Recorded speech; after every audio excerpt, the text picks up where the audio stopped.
All right, what's up, guys? Just wanted to give you an update on the truck camper. I've added a few things to it now.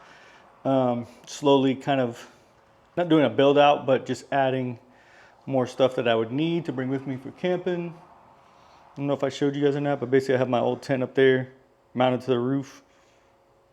It's pretty cool, so you can lower it down. My brother will probably be using that in the future here. But let me show you kind of what I've done here so far. So I have added my fridge in here. This is a fridge I've had for a little while now, just a Bouge RV one. I kind of want to get the insulation wrap on there because it does kind of run often, especially right now with it being warm. But I basically just have it bungee down. I need to add some kind of D-rings or something to the base of the bed here so I can strap things down correct. So I also have my Pecron battery station in here. And so both of these kind of stay in here full time right now. And I did add some lights. So I got one here. I mounted a couple underneath the bed frame here of the camper. And there is like an on-off dimmer switch. It's just an Amazon light kit basically. So you can see the light there. You can see the light there. And then I'll pop up. I did add one more into the bed area too. And then this light here will hopefully kind of shine down directly onto the bed when I'm out camping, and I can use it for cooking or something like that. One of the big updates is these power stations. A lot of people buy these power stations to use for camping and overlanding and that kind of stuff. And they're good for like a short weekend trip or something like that, depending on the size that you get. But a lot of them don't have a real way of charging it from your truck or car when you're actually gone on longer trips. They do, all of them bring like a cigarette lighter charger that you can charge from your vehicle, but that gives you maybe 80 to 100 watts of charge maybe while it's running. And so honestly, that's not really enough to, if you're really using these power stations to run your fridge and all that kind of stuff all the time, it's not really enough to bring your batteries back up. And then I see a lot of people on YouTube, and if they're like full timers, they try to promote these battery packs, or they're the Blue Eddy ones or the EcoFlu ones or anything like that. But then you see them and they're like, oh, well, I went into the Starbucks and I brought my whole battery pack in with me so I can charge it. I'm like, what is the point of that? Why would you do that?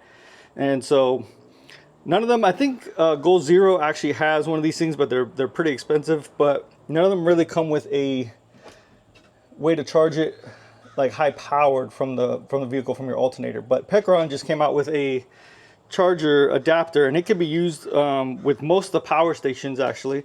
So it's not like a universal one. EcoFlow I think just came out with one, but it's specific to theirs, and it's like $600. It's crazy expensive.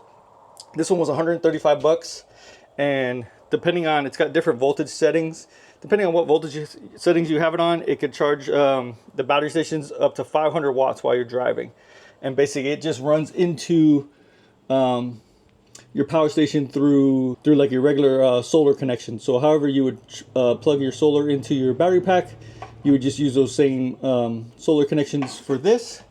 And then it has a 7 gauge, I'm not sure if I can show it to you here or not, but it's this thicker wire here. It's a 7 gauge wire, so power and ground, that runs all the way from, I have it running through the back here of the bed, all the way to the front to my battery.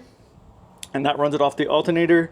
It comes with a 15-foot cable that is nicely, like wrapped in like a protective covering and all that stuff.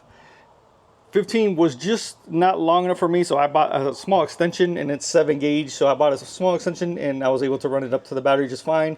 And so now, on the setting that I have for the voltage, I have it so it kicks on at 13 volts. So when the truck is off, that charger is off, but technically the charger is always on.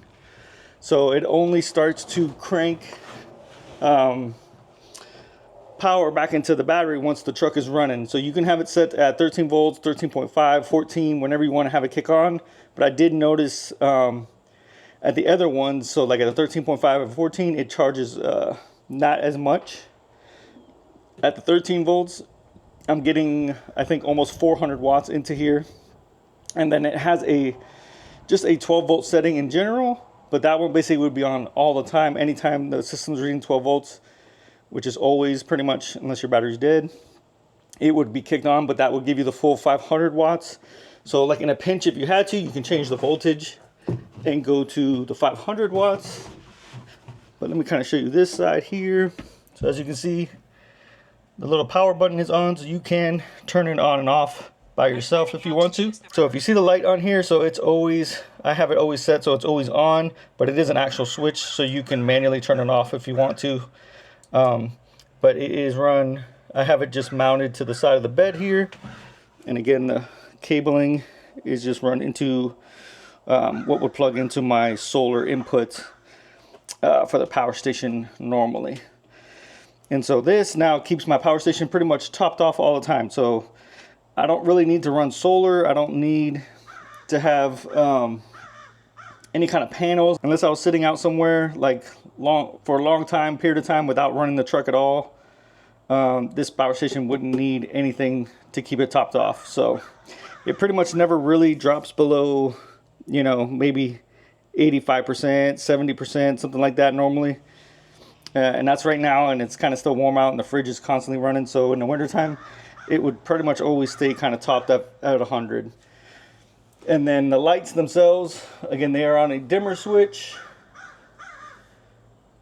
I have them on here now. I need to like run the wires a little bit cleaner, but I was just kind of getting this done here. They hide up underneath there pretty well. And then I have also my power station. One of the main reasons why I bought this one in particular is it's got a 30 amp output to DC, where most of these power stations are made for like home battery backups, probably is what they're mainly made for. So they give you a bunch of AC ports and stuff like that. They give you some USB ports, and then usually your DC is only a cigarette lighter, which is a max 10 amps.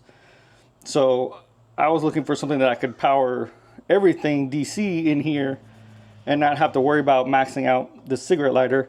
So mine has a 30 amp output here, which runs through this XT20, I believe, kind of cable port, which is common, so you can buy these off of Amazon or anything like that. And then I have it running into a fuse block. And so this fuse block basically right now has the lighting connected to it, so the lighting is running off my power station. The fuse block also has, I have it wired so it runs my diesel heater, so I can just plug my diesel heater directly into this also, so that's running off of here. That's also why I wanted to run it off the larger amperage here. And then right now I do have the plug, the fridge plugged directly into the cigarette lighter, but if I ever want to, I could splice this and then run it directly into this fuse block also, and have it just constantly always powered through there. So that's some of the changes. I'm going to pop the top also and show you. I did one more change into the bedding area. But these things, if you have these power stations and you're constantly on the road, or you're constantly camping, or you're doing longer trips, it's definitely worth looking into getting like one of these type of chargers to actually get your battery pack topped off. So without having to go into like a location or something like that, or worry about being at an actual campground that has power. Like even if my battery pack went low, I can literally idle the truck for a while, and this thing would pump some juice right back into it. So I'm happy about that. So just need to kind of figure out how I'm going to organize everything in here. But this is how I temporarily have it. But let me pop up the top here real quick. All right, so I got the windows closed in here. And then this is the light that I attached to the top. So it puts out a good amount of light. It's not the brightest, and the way I have it mounted, it doesn't really light up the very end portion, but that's okay because my head will be sitting on this side here anyway, and my feet will be over there. And then I did add the Hest dually mattress. So this is another upgrade I did right away, and this mattress is amazing. I'll tell you right now, it is super soft. I cannot wait to camp in it. It fits in here perfect. So it is their dually long, I believe. So it's 78 inches long, so it still doesn't even come all the way to the end of the platform.